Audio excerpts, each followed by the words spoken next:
बहुत बहुत स्वागत है। आप लोग कैसे हैं? आशा है आप लोग बहुत ही अच्छे होंगे। तो फिर से आज हम लोग पढ़ने वाले हैं राजेश मिश्रा की बुक से। आज हम लोग पढ़ेंगे अध्याय 13 जो नारीवाद है। तो आज हम लोग पढ़ने वाले हैं नारीवाद। तो चलिए शुरू करते हैं। अगर आप चैनल पर नए हो तो चैनल को लाइक और सब्सक्राइब जरूर करें। तो चलिए शुरू करते हैं नारीवाद। तो सबसे पहले प्रस्तावना है। तो नारीवाद शब्द का जो है पहली बार उपयोग जो है काल्पनिक समाजवादी चार्ल्स फोरियर ने 1837 में जो है महिलाओं के लिए समान अधिकार का उल्लेख करने के लिए किया। यानी नारीवाद शब्द का जो है पहली बार उपयोग जो है काल्पनिक समाजवादी चार्ल्स फोरियर ने जो 1837 में महिलाओं के लिए समान अधिकार का उल्लेख करने के लिए किया था आपका। ठीक है, चार्ल्स फोरियर ने किया था सबसे पहले 1837 में। ठीक है, नारीवाद जो है राजनीतिक, आर्थिक, व्यक्तिगत और सामाजिक लैंगिक समानता को जो है स्थापित करने और प्राप्त करने के लक्ष्य को साझा करता है आपका। ठीक है, यानी नारीवाद जो है आपके कि राजनीतिक, आर्थिक, व्यक्तिगत और सामाजिक लैंगिक समानता को स्थापित करने और प्राप्त करने के लक्ष्य को साझा करता है। उसके बाद है कि आधुनिक के पश्चिमी नारीवाद आंदोलन को जो है 3 चरणों में विभाजित किया गया है। आधुनिक पश्चिमी नारीवाद आंदोलन को जो है 3 चरणों में विभाजित किया गया है। पहला चरण जो है आपका कि नारीवादी आंदोलन के पहले चरण में महिलाओं के राजनीतिक अधिकारों पर अधिक जोर दिया गया। पहले चरण में जो है महिलाओं के राजनीतिक अधिकारों पर अधिक जोर दिया गया, जैसे वोट का अधिकार। ये आंदोलन जो है 19वीं सदी से लेकर 20वीं सदी के शुरुआत तक सक्रिय रहे आपके पहले चरण में। ठीक है, 19वीं सदी से लेकर 20वीं सदी तक इसमें जो है महिलाओं के वोट के अधिकार पर अधिक जोर दिया गया। दूसरे में जो है नारीवाद आंदोलन के दूसरे चरण में जो है महिलाओं के सामाजिक समानता तथा कानूनी समानता के अधिकारों पर बल दिया गया। दूसरे चरण में सामाजिक समानता और कानूनी समानता के अधिकारों पर अधिक बल दिया गया। दूसरे चरण की शुरुआत जो उदारवादी आंदोलन के साथ जो है 1960 से हुई। दूसरे चरण के जो नारीवादी आंदोलन की शुरुआत हुई वो आपके 1960 से शुरू हुई। यानी दूसरे चरण की शुरुआत जो है उदारवादी आंदोलन के साथ 1960 से हुई आपका। ठीक है, और तीसरे चरण में देखा जाए तो नारी आंदोलन का जो तीसरा चरण जो है मूलतः दूसरे चरण का ही विस्तार था, जिसमें दूसरे चरण के आंदोलन की कमियों को दूर करने का प्रयास किया गया तथा सामाजिक कानूनी समानता के साथ साथ आर्थिक समानता को भी जोड़ा गया। पहला में तो वोट पर जोर दिया गया और दूसरा पर जो है आपके सामाजिक और कानूनी समानता पर, और तीसरे में जो है आपके सामाजिक कानूनी समानता के साथ साथ जो है आर्थिक समानता को भी जोड़ दिया गया। इस आंदोलन की शुरुआत 1990 में हुई। तीसरे चरण की महिला जो नारीवाद आंदोलन की शुरुआत हुई आपके 1990 में हुई। पहला 19वीं 20वीं और दूसरा 1960 और तीसरा जो आपके 1990 में हुई। उसके बाद है नारीवादी विचारधारा, उत्तर आधुनिक विचारधारा है। इसकी उत्पत्ति द्वितीय विश्व युद्ध के पश्चात हुई। यद्यपि इसका मूल आधार जो है मैरी वोllस्टोनक्राफ्ट तथा मिल के विचारों में भी पाया जाता है। इन विचारकों ने पुरुष और महिलाओं के मत जो है सार्वजनिक जीवन में भेदभाव समाप्त करने पर बल दिया। कौन कौन? मैरी वोllस्टोनक्राफ्ट तथा मिल। ठीक है, इन विचारकों ने पुरुष और महिलाओं के जो है समान कार्य के लिए समान वेतन का समर्थन किया तथा महिलाओं के लिए भी समान स्वतंत्रता और अधिकारों का समर्थन किया। वोllस्टोनक्राफ्ट और मिल इनके विचारों में महिला समानता की। उदारवादी विचारकों में लॉक और बेंथम ने जो है मानवीय समानता पर बल दिया। उदारवादी विचारकों में लॉक और बेंथम ने जो है मानवीय समानता पर बल दिया, परंतु महिलाओं की समानता की जो है उपेक्षा की। रूसो जैसे महान मानववादी विचारक ने भी जो है महिलाओं को पुरुषों से बौद्धिक और तार्किक रूप में जो है हीन माना है।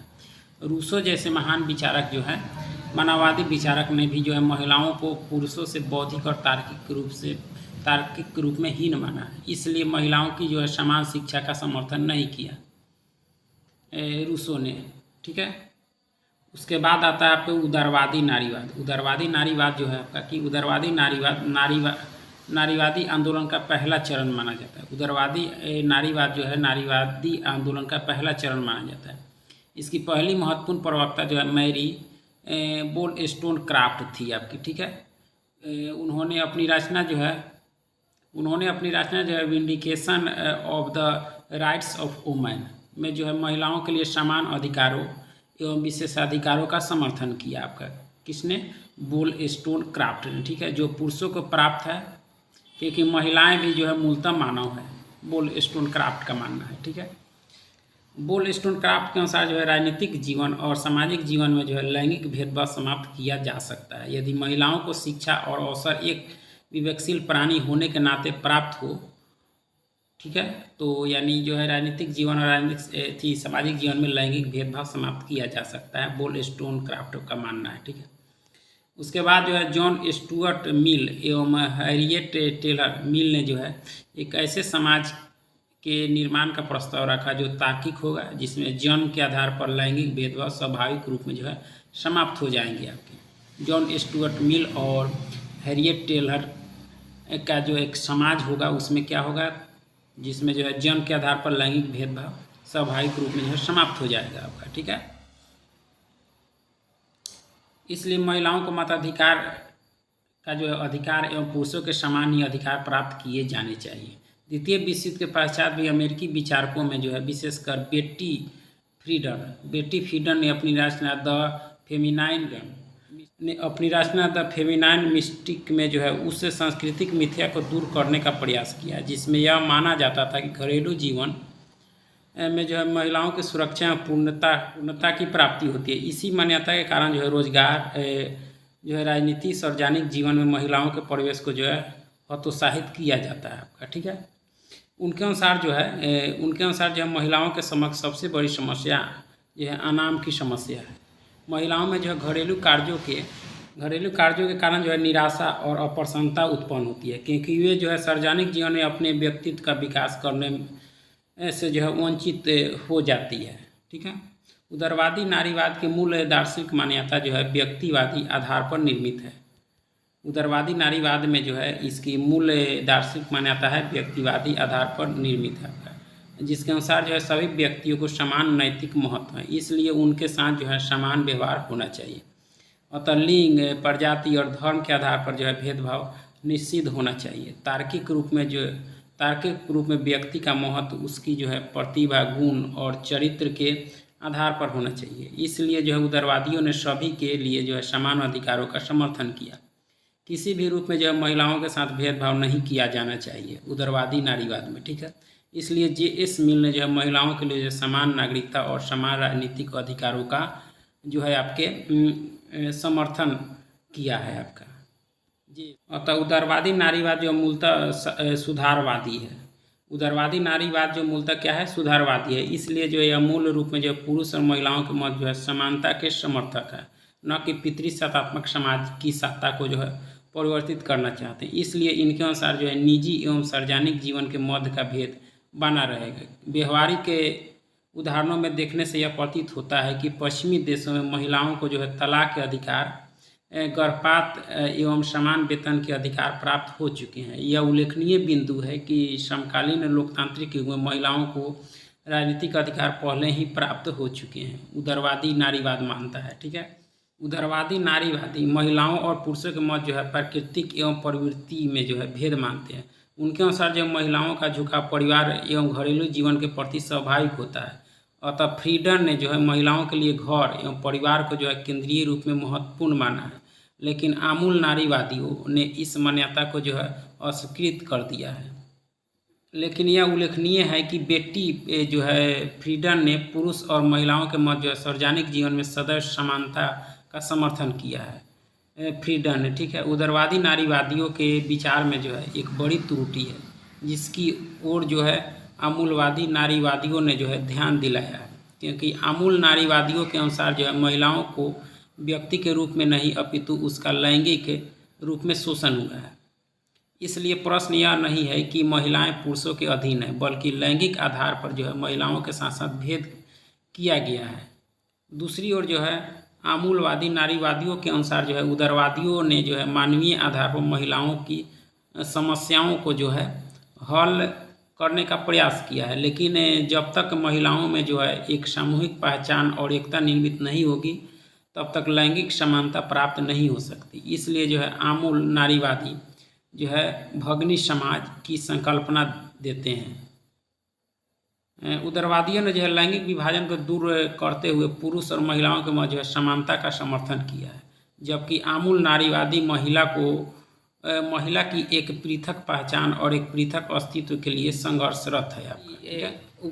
उदारवादी नारीवाद के बाद जो है आपका उग्र नारीवाद का विचार, ठीक है। इनके अनुसार जो है सार्वजनिक और आर्थिक जीवन में विषमता का मूल कारण जो है पारिवारिक या निजी क्षेत्र में व्याप्त विषमता है, उग्र नारीवाद के अनुसार, ठीक है। उन्होंने इस विषमता को निम्न रूपों में दर्शाया है। उग्र नारीवाद निम्न रूप में दर्शाया गया है। पितृसत्ता, दूसरा सेक्स एवं जेंडर का घालमेल, और दूसरा घरेलू कार्यों के मूल आकलन पर बल नहीं, और राजनीति को जो केवल सार्वजनिक जीवन तक सीमित करना, यह मानता है उग्र नारीवाद का विचार, ठीक है। उसके बाद जो है कि आमूल नारीवादियों ने जो है सार्वजनिक जीवन में महिलाओं की अधीनता और शोषण के मूल कारणों की खोज की। इनके अनुसार जो है सार्वजनिक और निजी जीवन के मध्य का जो है विभाजन महिलाओं के शोषण का मूल कारण है। यह विभाजन मूलतः जो है पितृसत्तात्मक सत्ता का मूल कारण है। परंपरागत रूप में जो है राजनीति को जो है सार्वजनिक जीवन की गतिविधि के रूप में जो है परिभाषित किया गया है तथा पारिवारिक क्षेत्र को निजी क्षेत्र का भाग माना गया। यह विभाजन मूलतः जो है अरस्तु के विचारों की देन है। अरस्तु ने भी जो है पारिवारिक जीवन को जो है निजी और गैर राजनीतिक क्षेत्र माना है आपका। उसके बाद है कि नारीवादियों के अनुसार जो है राजनीति के प्रत्येक क्षेत्र में विद्यमान है। नारीवादियों के अनुसार जो है राजनीति प्रत्येक क्षेत्र में विद्यमान है जहाँ सामाजिक संघर्ष है। केट मिलेट ने अपनी प्रसिद्ध रचना सेक्सुअल पॉलिटिक्स में जो है राजनीति को परिभाषित करते हुए कहा है कि यह जो है शक्ति संरचना पर आधारित संबंध है, जिसमें एक समूह द्वारा जो है दूसरे समूह को नियंत्रित करने का प्रयत्न किया जाता है। इसलिए सरकार और नागरिकों के मध्य का संबंध जो है कर्मचारियों और मालिकों के मध्य का संबंध, परिवार में पति और पत्नी के मध्य का संबंध, पिता और बच्चों के मध्य का संबंध राजनीति का क्षेत्र है।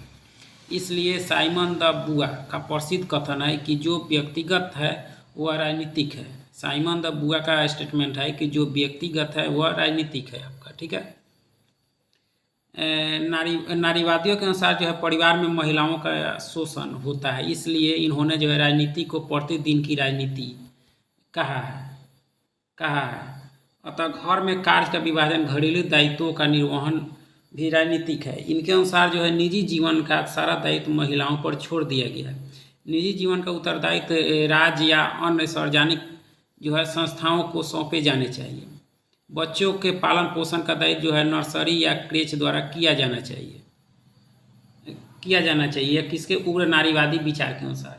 नारीवादियों ने जो उदारवादी और मार्क्सवादी विचारों का जो है प्रभावी विकल्प प्रस्तुत किया। नारीवादियों ने जो उदारवादी और मार्क्सवादी विचारों का जो है प्रभावी विकल्प प्रस्तुत किया।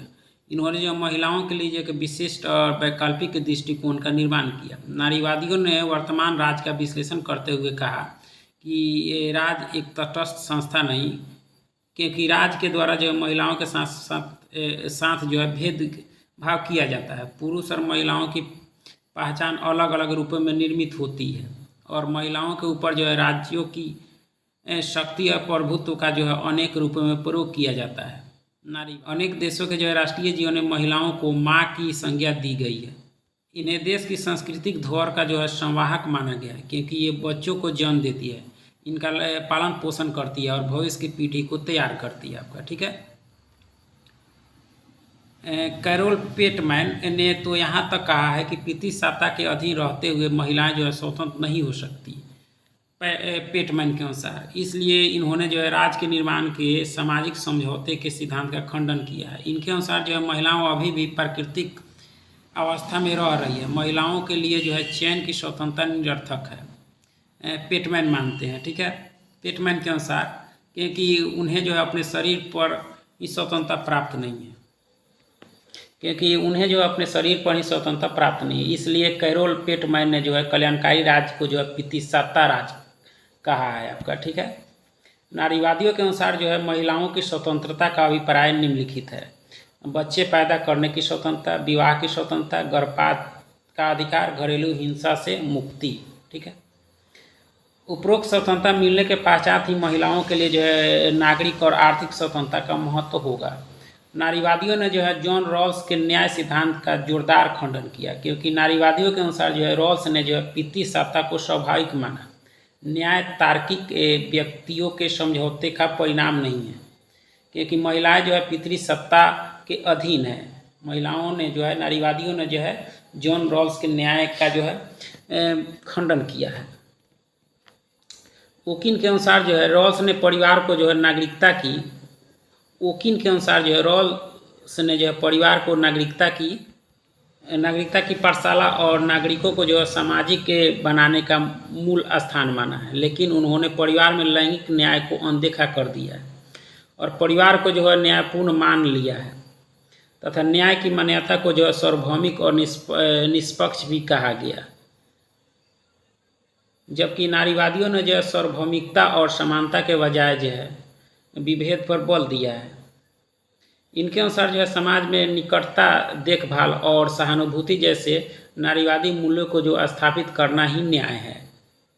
उसके बाद है पितृसत्ता। उसके बाद क्या है? पितृसत्ता। तो नारीवादियों के अनुसार जो है जेंडर सामाजिक वर्ग, प्रजाति या धर्म की भांति एक महत्वपूर्ण सामाजिक संरचना है। जेंडर जो है सबसे गहरा और राजनीतिक रूप में जो सबसे महत्वपूर्ण सामाजिक विभाजन है नारीवादियों के अनुसार।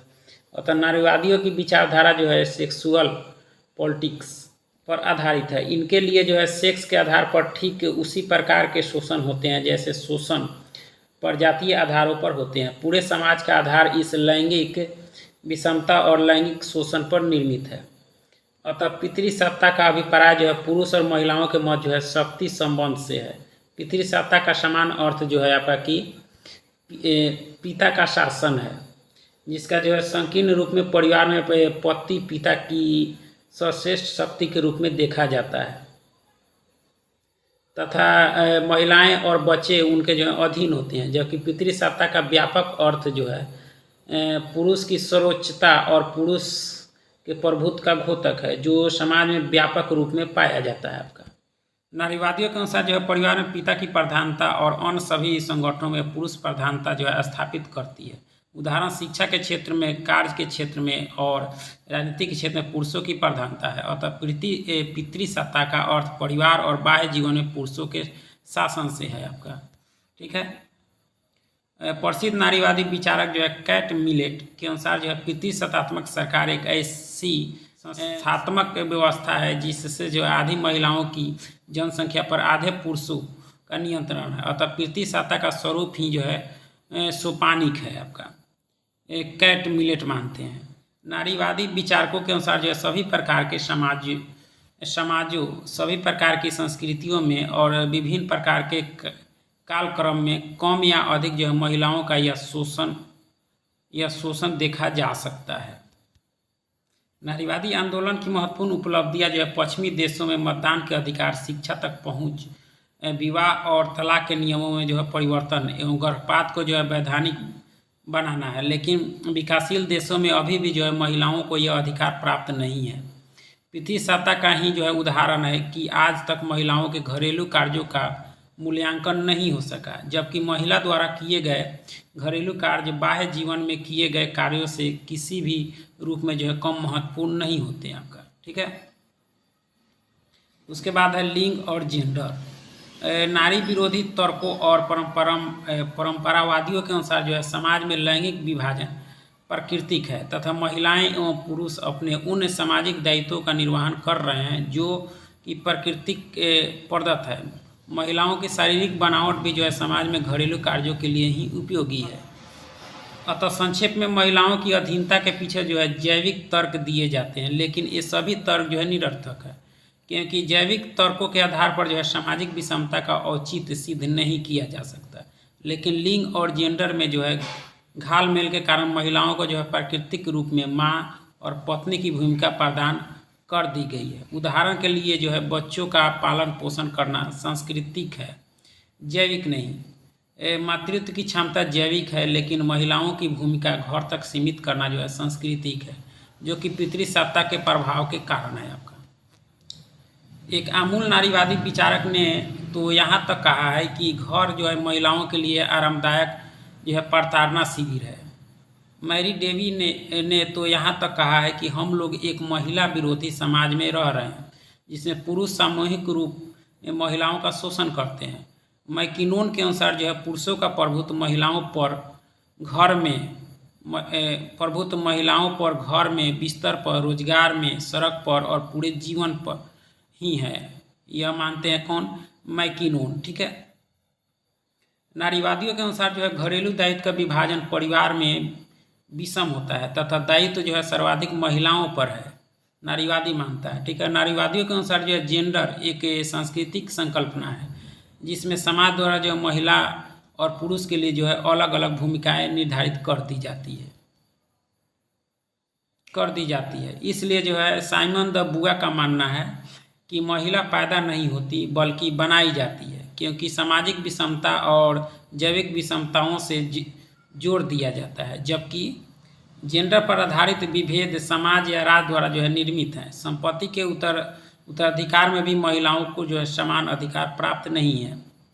अतः आमूल नारीवादियों ने जो है पुरुष और महिलाओं के मध्य जो है विभेद स्वीकार किया है। इनके अनुसार जब तक यह सामाजिक और सांस्कृतिक भेदभाव महिलाओं के साथ होंगे तब तक जो है सार्वजनिक और राजनीतिक जीवन में उनकी भूमिका जो है द्वितीयक होगी। ठीक है, नारीवादी विचारकों के अनुसार जो है उनका आंदोलन पुरुष को अधीन बनाने का या स्वयं पुरुष बनने का नहीं, अपितु वे समाज में महिलावादी मूल्यों को जो है प्राथमिकता प्रदान करने की पक्षधर है। ठीक है, अतः देखभाल और भावना जैसे गुण समाज और मानवता के लिए अत्यधिक महत्वपूर्ण है। यद्यपि कुछ अतिवादी आमूल नारीवादियों ने पुरुष और महिलाओं के मध्य जो है शोषण को समाप्त करने के लिए विवाह जैसी संस्था को जो है स्वीकृति कर दिया तथा उनके अनुसार जो है पुरुष महिलाओं के शोषण के लिए ही नहीं अपितु प्रकृति के शोषण के लिए भी उत्तरदायी है।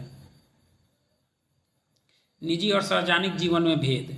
राजनीतिक की परंपरागत मान्यता के अनुसार जो है राजनीतिक के क्षेत्र सार्वजनिक क्षेत्र से संबंधित है, निजी क्षेत्र से नहीं। अतः इस परंपरागत दृष्टिकोण के अनुसार जो है राजनीति का यह सार्वजनिक क्षेत्र सरकारी संस्थाओं, राजनीतिक दलों, दबाव समूहों और सार्वजनिक वाद विवाद से है। इसलिए जो है समानता परिवार को निजी जीवन के क्षेत्र का भाग माना जाता है। इस पारिवारिक जीवन को गैर राजनीतिक माना गया है, लेकिन आधुनिक नारीवादी विचारकों के अनुसार जो है राजनीतिक सभी सामाजिक समूहों में विद्यमान है। अतः जहाँ भी और जिस प्रकार भी सामाजिक संघर्ष पाए जाते हैं वहाँ राजनीतिक उपलब्धि। कैट मिलेट के अनुसार जो है राजनीति का आशय जो है शक्ति संरचना के उन संबंधों से है जिसमें एक समूह के लोगों का जो है नियंत्रण दूसरे समूह द्वारा होता है। इसलिए परिवार में पति और पत्नी के मध्य संबंध भी राजनीतिक है। जिस प्रकार एक कारखाने में जो है नियोक्ता और मजदूर के संबंध या सरकार और व्यक्ति के संबंध, नारीवादी विचारकों के अनुसार जो उसके निजी जीवन का क्षेत्र है वही राजनीतिक है, क्योंकि अभी तक जो है सार्वजनिक जीवन का आशय पुरुष का जीवन और निजी जीवन का आशय जो है महिला का जीवन माना गया है। नारीवादियों के अनुसार जो है राजनीतिक उनके प्रतिदिन से संबंधित क्रियाकलापों से है, क्योंकि महिलाओं को अभी भी उनके नितांत निजी जीवन पर नियंत्रण प्राप्त नहीं है। उदाहरण के लिए विवाह का अधिकार, गर्भपात का अधिकार एवं घरेलू जीवन में महिला पितृसत्ता के अंतर्गत शोषित है आपका।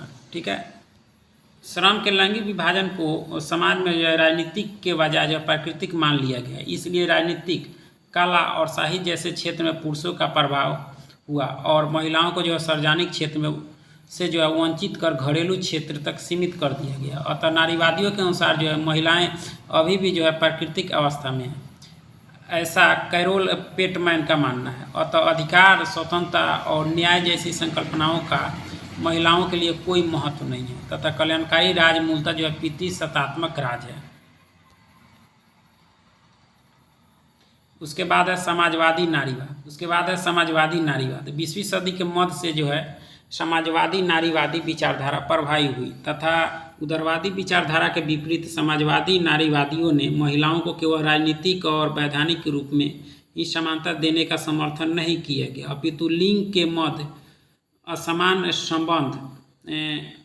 संबंध सामाजिक आर्थिक संरचना के परिणाम स्वरूप है। जब तक समाज में जो है सामाजिक आर्थिक संरचना में आमूल चूक परिवर्तन नहीं होगा, महिलाओं की स्थिति बेहतर नहीं हो सकती। यह मानता है आपके समाजवादी नारीवाद। ठीक है, संयुक्त राष्ट्र संघ की एक रिपोर्ट के अनुसार जो है महिलाएं पूरी दुनिया की जनसंख्या का जो है 50% और समूचे कार्य घंटों के जो है 2/3 हिस्से का संपादन करती है, लेकिन उनकी आय विश्व आय का जो है 1/10 भाग है और विश्व की जो है संपत्ति में महिलाओं का 1% हिस्सा भी नहीं है। ठीक है।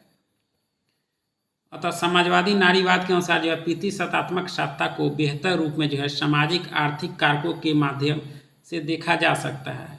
इसका पहला उदाहरण जो है फ्रेडरिक के एंगल्स के विचार में मिलता है। उसने अपनी रचना the origin of the family private property and the जो स्टेट में यह वर्णित किया कि पूंजीवादी व्यवस्था और निजी संपत्ति के प्रादुर्भाव से महिलाओं की स्थिति वंचित हुई, क्योंकि पूंजीवाद के विकास के पहले जो है पारिवारिक जीवन साम्यवादी तथा समाज जो है मातृसत्तात्मक थी, लेकिन पूंजीवाद के उद्भव के परिणाम स्वरूप निजी संपत्ति पर पुरुषों का अधिकार हो गया तथा माँ का अधिकार जो है सदैव के लिए समाप्त हो गया। यह विश्व इतिहास में जो है महिलाओं की ऐतिहासिक पराजय है और एंगल्स के अनुसार जो है महिलाओं का शोषण परिवार नामक संस्था द्वारा ही होता है, जिसमें जो है महिलाओं को परिवार में समान अधिकार प्राप्त नहीं होता तथा महिलाओं के विषय में जो है दंत कथा और रोमानी प्रेम से जो है संबंधित कर दिया जाता है, जबकि वास्तविकता में पुरुष अपने जो है विशेषाधिकार और संपत्ति की रक्षा के लिए यह ढोंग रचता है आपका। ठीक है। इसलिए एंगल्स के अनुसार जो है एंगल्स के अनुसार जो है समाजवादी समाज में विवाह नहीं होगा तथा जैसे ही निजी संपत्ति की समाप्ति होगी प्रतिसत्ता का अंत स्वाभाविक रूप में हो जाएगा, एंगल्स मानते हैं। ठीक है। 20वीं सदी की समाजवादी विचारक क्लेरा जेटकिन के अनुसार जो है वर्ग का मुद्दा लिंग से प्राथमिक है। उनके अनुसार जो है बुर्जुआ महिला और सर्वहारा महिला के मध्य जो है विषमता है, इसलिए शिक्षा का समान अधिकार, रोजगार और समान वैधानिक स्थिति से जो है महिलाओं की समस्या हल नहीं होगा।